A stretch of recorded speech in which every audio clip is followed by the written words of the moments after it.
Let's bring in ABC News contributors Elizabeth Neumann, a former Homeland Security official with the Trump administration, and former NYPD Chief of Detectives Robert Boyce for more on this. Robert, what options do police departments have when they encounter someone who appears to be planning violence? And how do you differentiate between that and someone who's just angry but doesn't really intend to harm anyone? Well, I think, good morning, Diane. So I think right now we missed something here. We have something called a red flag law in New York State, started in 2019. And so you could, what we call an ERBO, which is extreme risk protection order.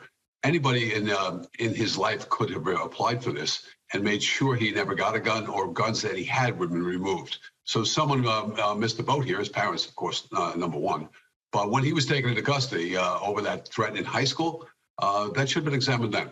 So this is something we have. We have existing laws. We have to enforce them. And I think we could have possibly prevented this, and that would have been key here. Do you think what more needs to be done to just make known that laws like that are on the books, for that if civilians are the ones that are expected to bring that information forward?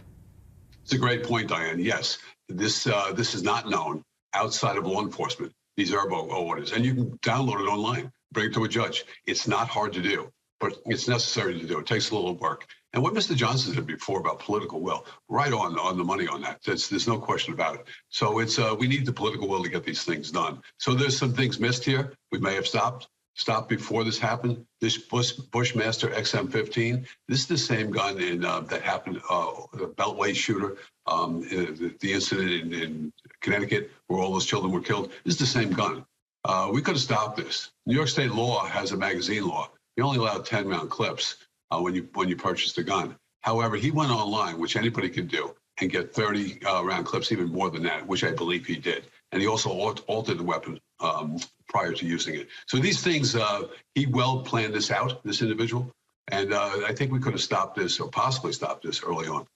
And Elizabeth, investigators say that this suspect acted alone, but that he was involved in an online community that may have encouraged him to do this. How concerning is that, and what tools do authorities have to crack down on these kinds of forums if they're actually contributing to violence in this way?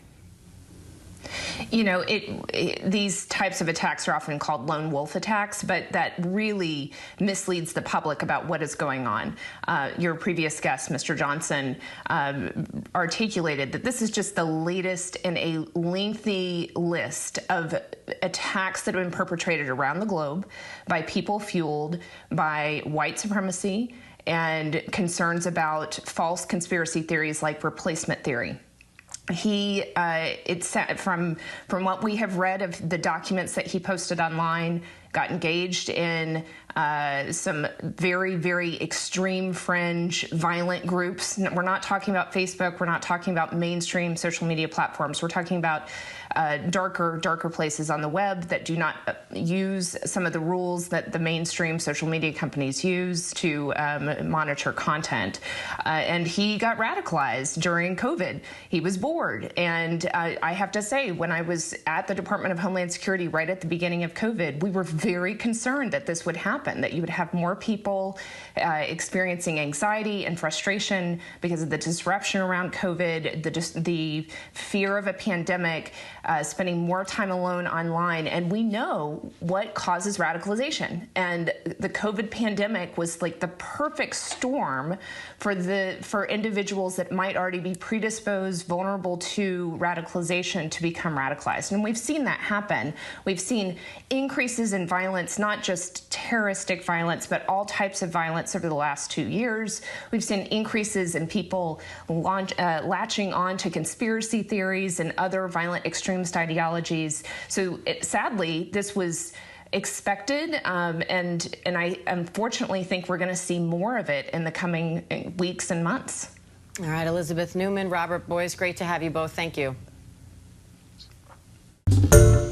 Hi, everyone. George Stephanopoulos here. Thanks for checking out the ABC News YouTube channel. If you'd like to get more videos, show highlights, and watch live event coverage, click on the right over here to subscribe to our channel. And don't forget to download the ABC News app for breaking news alerts. Thanks for watching.